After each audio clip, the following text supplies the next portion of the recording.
Hello students, BA part second के sociology के second paper में अपना टॉपिक चला हुआ है सामाजिक अनुसंधान का।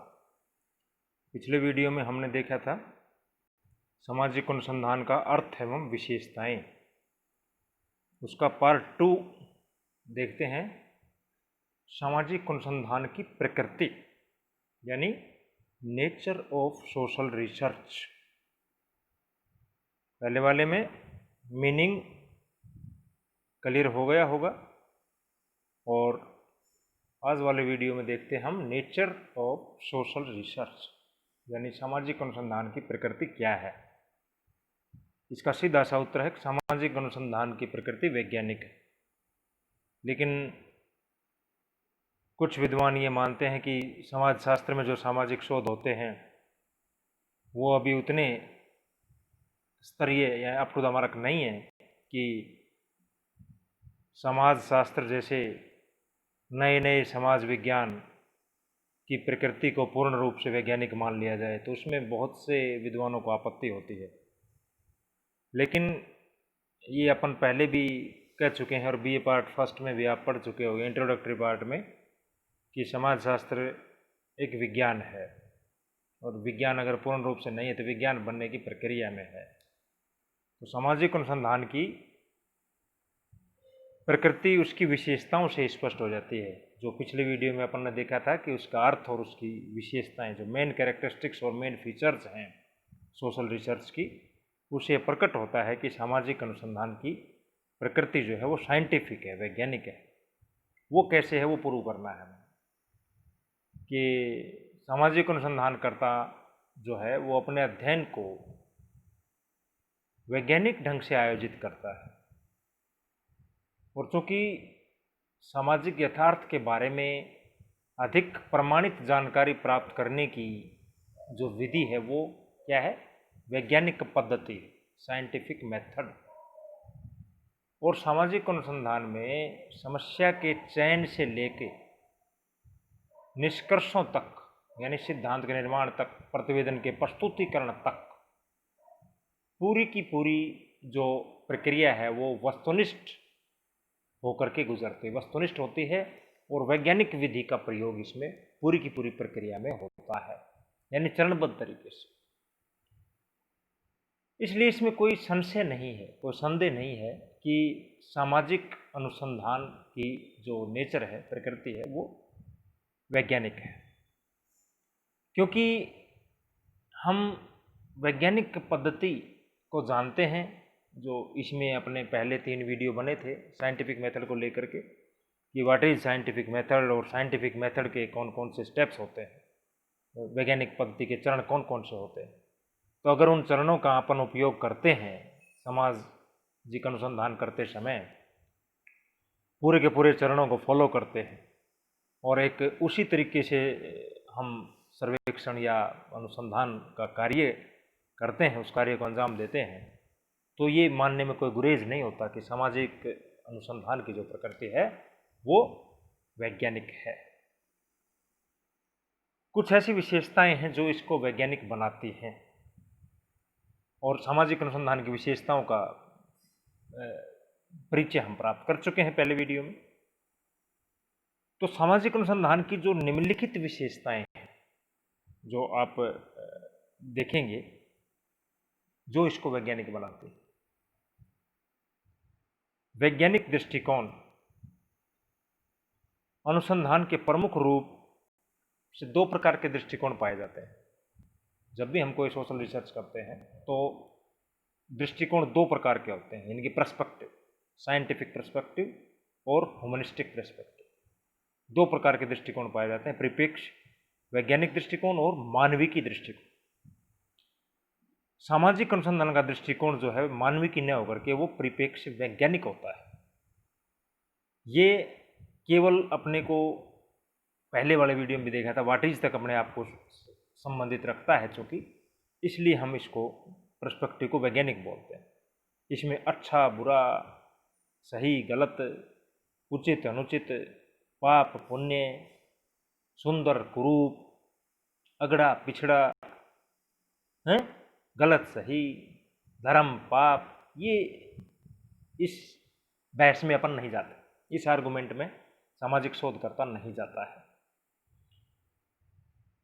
सामाजिक अनुसंधान तो सामाजिक सुधार, प्रगति और समस्याओं से भी कोई ज़्यादा संबंध नहीं रखता है।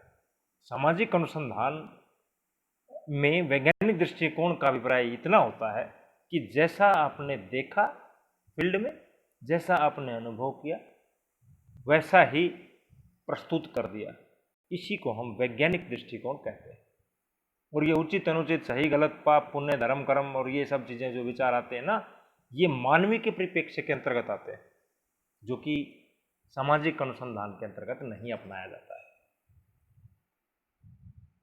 दूसरा इसमें पॉइंट आता है वैज्ञानिक पद्धति एवं चरणों का प्रयोग, use of scientific method and steps. Scientific methods के जितने भी स्टेप्स होते हैं, जो भी सोपान होते हैं, उनका 100% कठोरता से पालन सामाजिक अनुसंधान की प्रक्रिया के दौरान हमारे द्वारा किया जाता है, इसलिए भी ये वैज्ञानिक है। सामाजिक अनुसंधान वास्तविक तथ्यों को उसी प्रकार से प्राप्त करने की कोशिश करता है जिस प्रकार वैज्ञानिक पद्धति में प्राप्त किए जाते हैं। इस प्रक्रिया के अंतर्गत घटनाओं का निष्पक्ष और व्यवस्थित होकर के अवलोकन का कार्य, सत्यापन का कार्य, वर्गीकरण का कार्य, विश्लेषण का कार्य होता है, यानी चरणबद्ध तरीके से। समस्या का चुनाव हो गया, अध्ययन क्षेत्र का चुनाव हो गया, आपने उपकल्पना का निर्माण कर लिया, फिर उसके बाद आप व्यवस्थित होकर के पद्धति का निर्धारण करते हैं, सामाजिक घटनाओं का अवलोकन करते हैं, फिर श्रेणीबद्ध तरीके से उसको बंटवारा करते हैं, बांटते हैं, वर्गीकरण करते हैं, फिर उसका एनालिसिस यानी कि विश्लेषण करते हैं तथ्यों का, घटनाओं का, फिर उसका वेरिफिकेशन, सत्यापन करते हैं कि सही है गलत है क्या है। तो ये प्रक्रिया अपनाई जाती है। ये सारे के सारे चरण जो हैं वैज्ञानिक पद्धति के चरण हैं, जिनका अक्षरशः पालन सामाजिक अनुसंधान की प्रक्रिया के दौरान शोधकर्ता के द्वारा किया जाता है। तीसरा जो इसमें विशेषता आती है, जो हमें सिद्ध करती है कि सामाजिक अनुसंधान की प्रकृति साइंटिफिक है, वो है एक्युमुलेशन ऑफ नॉलेज, ज्ञान का संचय। एक जगह पर विद्वान कहते हैं कि सामाजिक सर्वेक्षण में, अनुसंधान में ये अंतर होता है, मोटा मोटी रूप में सर्वेक्षण जैसे फौरी तौर पर होते हैं, किसी भी चीज़ के सामाजिक आर्थिक सर्वे कार्य करते हैं अपन, लेकिन ज्ञान की पिपासा शांत होती है केवल सामाजिक अनुसंधान से, ज्ञान का संचय, एक्युमुलेशन ऑफ नॉलेज। सामाजिक अनुसंधान का प्रमुख लक्ष्य ज्ञान का संचय करना है।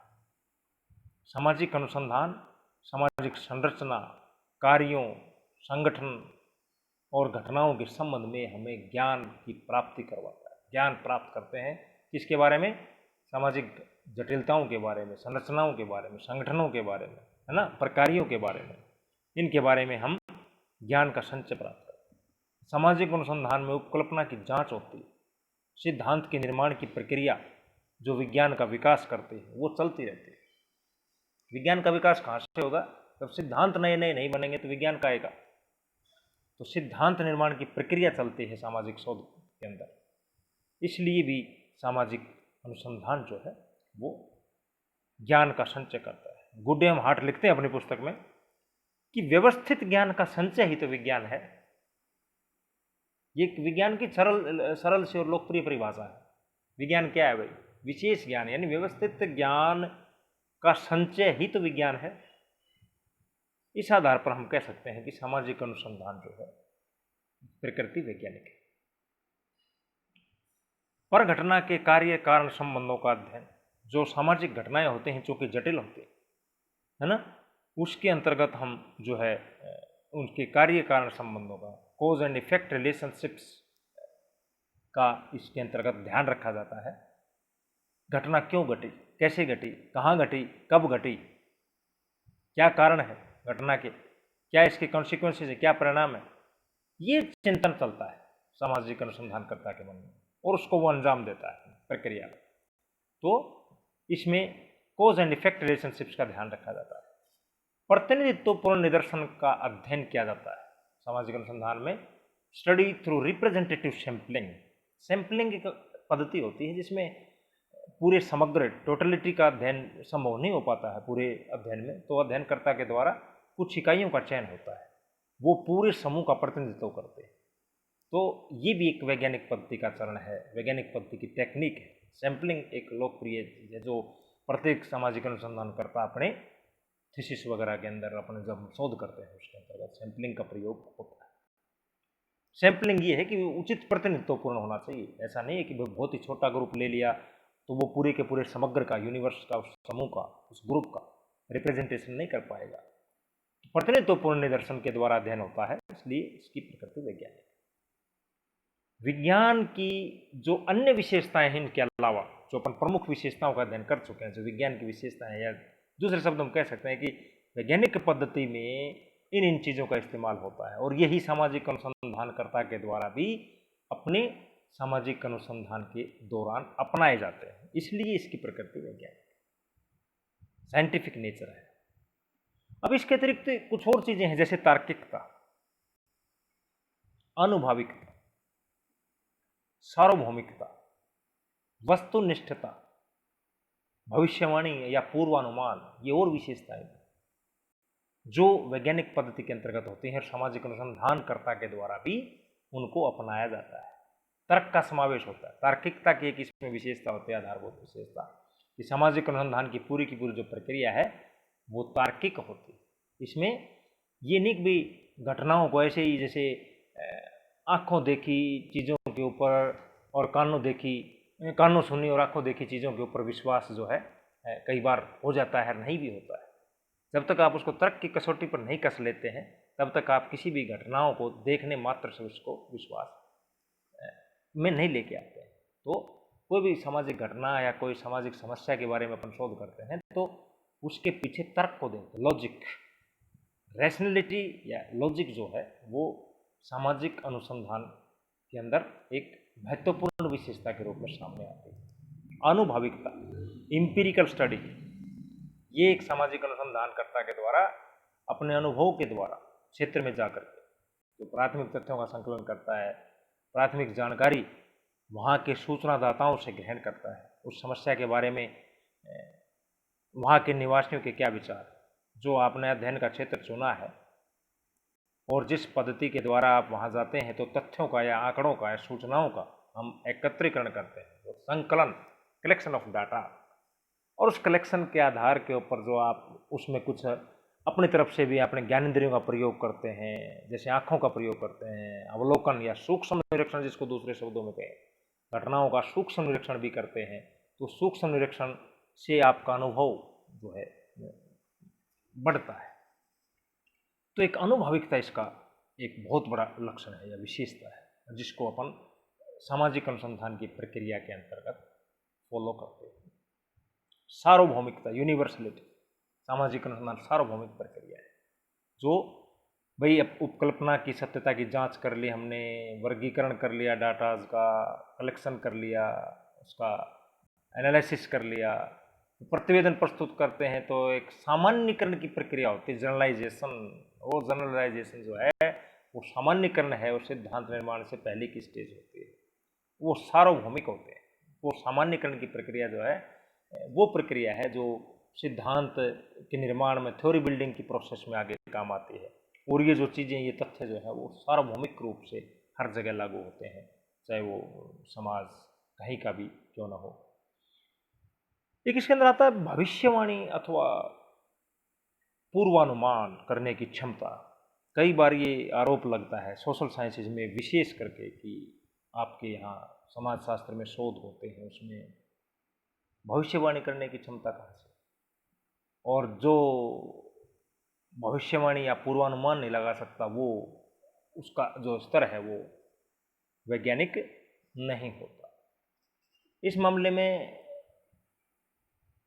ये मानना है समाजशास्त्रियों का कि प्राकृतिक विज्ञानों की तरह हम सटीक भविष्यवाणी करने का दावा तो नहीं करते, लेकिन इतना ज़रूर है कि समाजशास्त्र जैसे समाज विज्ञान में भी सामाजिक शोधकर्ता के द्वारा भविष्यवाणियाँ की जाती है, पूर्वानुमान लगा लिया जाता है सामाजिक घटनाओं का। हम आसानी से अपने अनुभव के आधार पर और अपने फील्ड में जा कर के अपने डाटा कलेक्शन के आधार पर, अपने विश्लेषण के आधार पर हम आसानी से ये पता लगा सकते हैं, ये हमें ज्ञान हो सकता है या हम ये पूर्वानुमान करने की स्थिति में होते हैं कि आगे चल कर के विवाह और परिवार का क्या स्वरूप होगा, परिवार में आगे बिखराव किस स्टेज तक आएंगे, औद्योगिकरण नगरीकरण की प्रक्रिया के क्या दुष्प्रभाव होते हैं, जनसंख्या डेमोग्राफिक जो स्ट्रक्चर है, जनसंख्या संरचना समाज में क्या क्या बदलाव लाएगी, इन चीज़ों का पूर्वानुमान आसानी से कर लेते हैं और वो सटीक भी बैठते हैं पूर्वानुमान। और ऐसा नहीं है कि भाई सारे के सारे पूर्वानुमान या भविष्यवाणियाँ प्राकृतिक विज्ञानों में सही के सही सही साबित हो जाते हैं और अपने वाले में नहीं होते हैं, ऐसा भी नहीं होता। तो भविष्यवाणी और पूर्वानुमान भी इसके अंतर्गत होता है। तो निष्कर्ष रूप से ये अपन समझ सकते हैं कि सामाजिक अनुसंधान की प्रकृति इसलिए वैज्ञानिक है क्योंकि इसमें वैज्ञानिक दृष्टिकोण अपनाया जाता है, इसमें वैज्ञानिक पद्धति के सभी चरणों का प्रयोग होता है, इसमें ज्ञान का संचय यानी कि नॉलेज का अपन भंडार करते हैं, संचय करते हैं।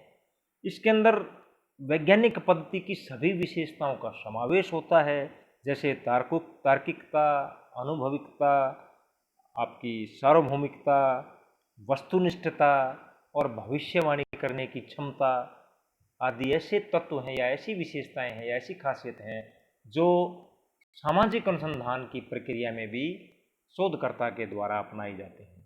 इसलिए इसमें कोई संदेह नहीं कि सामाजिक अनुसंधान की प्रकृति जो है वो वैज्ञानिक है। Social research is purely scientific by its nature. Thank you.